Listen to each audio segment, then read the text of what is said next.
If you want to play better golf fast, we have to practice the right way. If you go to the driving range most of the time, it is players just randomly hitting shots, no target, no real goal, not warming up. I mean, you name it. There's a lot of mistakes out there. But if you're watching this video, I know that you're someone that wants to improve. So today, I'm going to take you through 5 different types of golf practice so you can stay mentally engaged and actually hit your golf goals. So inside my book, Wicked Smart Golf, I talk about these 5 ways of practice. And in my next book, Wicked Smart Golf 2, the blueprint to breaking 80 consistently, I go way in depth on this topic because I know that golf is hard and we have to practice the right way to actually get the results that you want.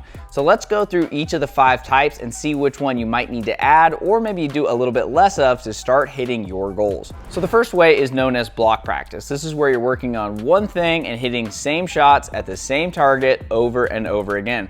Now, a lot of players think this is only for beginners that are just learning the fundamentals, but at the end of the day, if you go to a driving range on the PGA Tour, that's all they're doing. In fact, if you go to the driving range, if you go to the putting green, they're just doing block practice over and over again. Scott Fawcett, the creator of Decade Golf, shared more about this in this short clip. I witness guys on the PGA Tour every single week.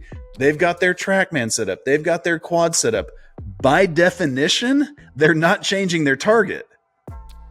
You won't see a guy on the range at a PGA Tour event without his launch monitor anymore. And so by definition, they are not changing their target. Now let's go to the putting green.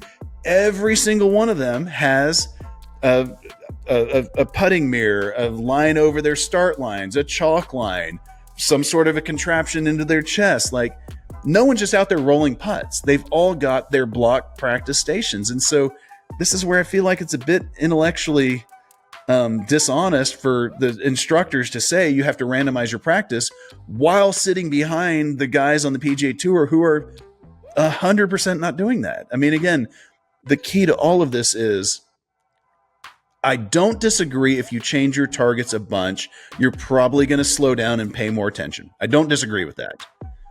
But that's not exclusive to random practice. You can slow down with block practice. It just takes effort. So whether you're a PGA Tour player or an amateur golfer, block practice should be a big part of it. So some of the biggest pros are it's great for building muscle memory. It's perfect if you're making swing changes or just working on the fundamentals. And it's also easy to do if you're recording your swing regularly. One of the biggest downsides though is that it's just kind of boring for a lot of golfers and it just is easy to mentally check out. So you have to be really careful, like Scott mentioned, to go through your routine, break up the sessions, maybe every 5 or 10 balls, take a quick break.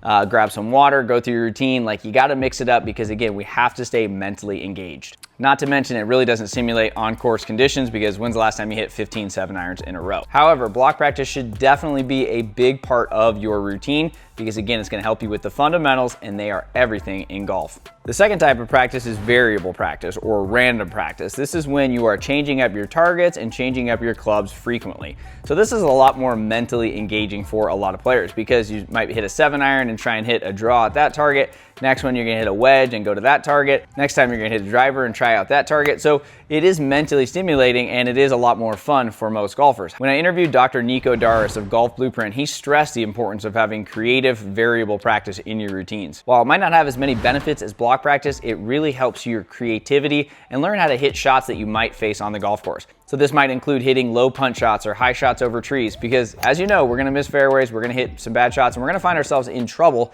So you wanna make sure and practice these recovery shots and also, again, have some fun, right? That is one of the biggest parts of golf and arguably the most important rule of golf is to always have fun when you're practicing. You're not playing this crazy game to actually pay the bills, so make sure you're having some fun out there. But again, incorporating block practice with some variable practice can definitely help you out.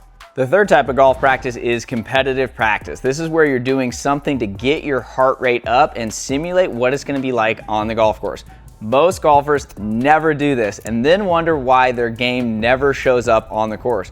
The thing is when you're hitting balls at the simulator or going to the driving range, there's no pressure. Your heart rate is right there. It's not up and down like is happening during a round. And when you're stressed and you have that cortisol racing and you have some adrenaline, your body and swing are gonna perform different. The problem is that most golfers never get themselves in that situation in practice and then wondering why it feels so different when they're actually in a club championship or you have to shot over water and you're playing your buddies for $10. Like, everything changes when pressure is involved. That's why you have to practice that way.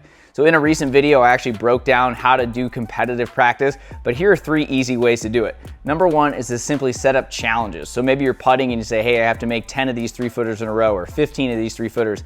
If not, I have to restart. If you're at the driving range, you could create an imaginary fairway between 2 trees and say, hey, I have to hit 6 of the next 10 drives in between this, otherwise I gotta restart. Another way to do it is to actually get your heart rate up by doing some exercise. So you can do some squats, you could do some sprints down and back on the range, you could do some push-ups, jump lunges. There's a ton of different ways you could do it. This is gonna get you some weird looks at the driving range, but this is actually gonna get your heart rate up a lot. Then you go through your pre-shot routine and then you hit your shot just like you would on the golf course. Your heart rate's gonna be up, so it's gonna be very similar to how you're hitting under pressure. And another way to do it is actually using a launch monitor. For example, the Rapsodo MLM2 Pro I use a lot. It has some nice built-in practice features in there to actually simulate competition and some nice challenges as well. Pros to competitive practice are it's gonna have that mental simulation that block practice and variable practice just aren't gonna have.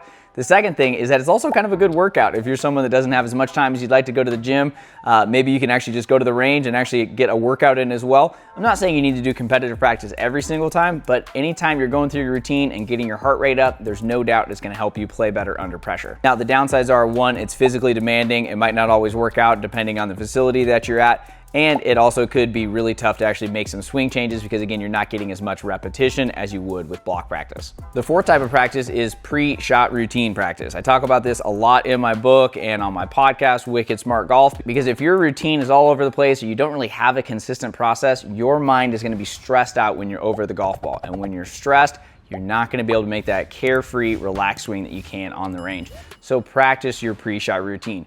Go through it entirely. Pick your target, pick your club, take your breaths, take your rehearsal swings, walk into the shot, hit it, have a post-shot routine, and restart. Go to the driving range on some days, simply get a small bucket and say, hey, I'm not doing competitive practice, I'm not doing block, variable, I'm just going through my pre-shot routine every single golf ball. As you do this more often, there's no doubt you're gonna be able to take your range game to the golf course because your mind is gonna be prepared. Plus, some of the biggest pros, not only the mental engagement, but you can use this with other types of practice. So like I said, with competitive practice, I really like my coaching students to go through and do their work to get their heart rate up and then go through the routine. So now you have your heart racing, not only like you would in a tournament or a pressure situation, but all of a sudden you go through your routine to calm yourself down and get yourself ready to go. Plus, it's a great way to break up block practice.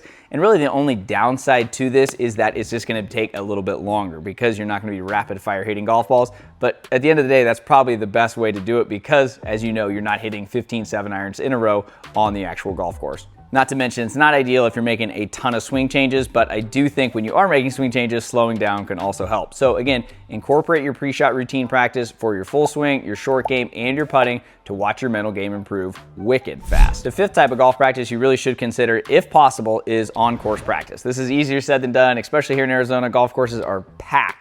It's super annoying sometimes because there's so many golfers here. I love to see the growth of the game, but again, it's unfortunate sometimes because we can't actually practice on the golf course. When I was growing up, I would go to the golf course all the time and try this out. I'd just drop balls from different situations. I would imagine I'm, at a certain score or I have to get this shot up and down. I would hit long fairway bunker shots that I couldn't practice on the range. I'd hit tough putts that I couldn't practice on the putting green, and I'd just try out different shots. Again, it's kind of a form of variable practice, but you're actually on the course because, as you know, at the simulator and the driving range, you just can't practice a lot of shots that you're gonna face on the golf course. So try and get out there sometimes in the afternoons or some quiet times. If you're a member at a club, this might be a little bit easier depending on how many members you guys have, but ultimately try out some on-course practice, specifically those shots that worry you. Maybe they're ones that are punch shots where there's trees hanging down, maybe it's over water, maybe there's a certain hole that just seems to plague you. Really go through and practice those shots so you can overcome those fears and hopefully have a lot more confidence. So you're probably like, well, what's the best way to practice? Ultimately, I think it kind of depends on the season that you're in. So for example, if you're making a ton of swing changes, you wanna obviously get those swing changes to stick, so block practice is gonna be great. However, if you're someone that just finds yourself kind of checking out or you're maybe more of just a casual golfer, do some more variable practice so that way you can stay mentally engaged. If you're someone that wants to get into competition, then you should definitely do competitive practice and a lot of pre-shot routine practice. And if you're someone that just is a great range player but maybe isn't showing up as well on the golf course as you'd like, try out some on-course practice. Mix it up. At the end of the day, the #1 rule of practice is to make it fun. If you want even more strategies to practice like a pro, make sure to check out the Wicked Smart Golf app. That's right, I have an app now. I'm super excited about it. There's a ton of different programs in there, some free and some paid to help your game. To learn more, go to wickedsmartgolf.com/app or just click the link down in the description. If you want even more practice tips, make sure to watch these 2 videos next.